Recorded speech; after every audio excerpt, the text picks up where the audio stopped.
want to give you 5 scriptures to pray for when you are looking for land or you are engaging in a building project or anything that has to do with the acquisition or the maintenance of real estate. I want to give you 5 scriptures that you can use to pray. Psalms 24 from verse 1 to 2. It reads as follows: "The earth is the Lord's and everything that is in it, the world and all who live in it. For he founded it on the seas and established it on the waters. The earth is the Lord's and everything in it." It is essential that you first grasp this truth, that the earth is the Lord's. It belongs to the Lord. I know there's a lot of battles concerning the land, that it belongs to the Khoisan people or to this tribe or this race. It actually all belongs to the Lord. And the Bible says, and everything in it, the trees in it, the soil in it, the resources in it, the metals in it, the mineral resources in it, the people in it, it all belongs to the Lord. So first establish that the earth is the Lord's. It is not mine. It is not this human being's one. It is not a certain racial group's earth. It does not belong to a certain tribe. It belongs to the Lord. So first establish who is the landowner, who is the supreme title holder of the earth, and that is God. Number 2, God knows that you need land and he wants you to have land. It is his desire. It is his desire for you to have land. Ezekiel chapter 37 verse 14 reads as follows: "I will put my spirit in you and you shall live, and I will place you in your own land." I will place you in your own land. God wants you to have your own land. In fact, God has already predestined that you should have your own land. Right? The Bible says, "Then you shall know that I, the Lord, have spoken it and performed it." So if you are maybe doubtful concerning whether God wants you to have land or not, let scripture settle it once and for all. That in Ezekiel 37:14, he says, "I will place you in your own land." You have a portion of land. God did not bring you on earth so that you can suffer and not have your portion of land. You have your portion of land on this earth. This earth is big enough and wide enough for all of us to have our own piece of land, our own real estate. So God wants you to have your own land. Number 3, pray for land favor. Pray for land favor. Psalms 44 from verse 3 to 4.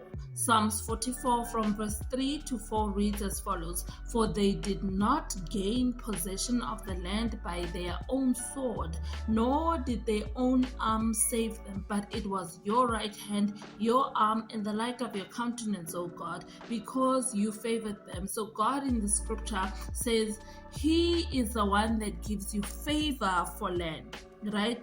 Because it is his earth, he's the one that will ultimately give you favor. Yes, he will use people because we interact with people here on earth, but he's the one that will give you favor for you to get the land. You can do all the right things that lead to the acquisition or maintenance of land, but ultimately it is God that will give you favor. So pray Psalms 44 verse 3 to 4, which says, "The Lord himself will give you favor and he will command victories for you in the area of real estate."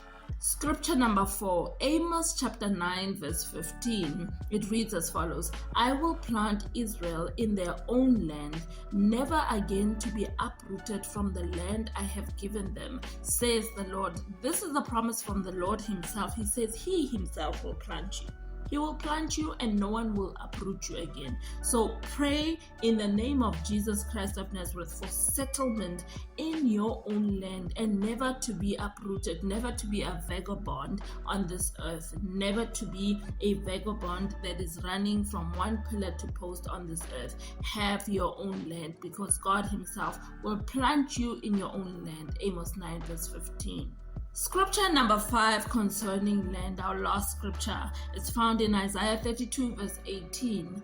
Isaiah 32 verse 18, it reads as follows: My people shall dwell in a peaceable habitation.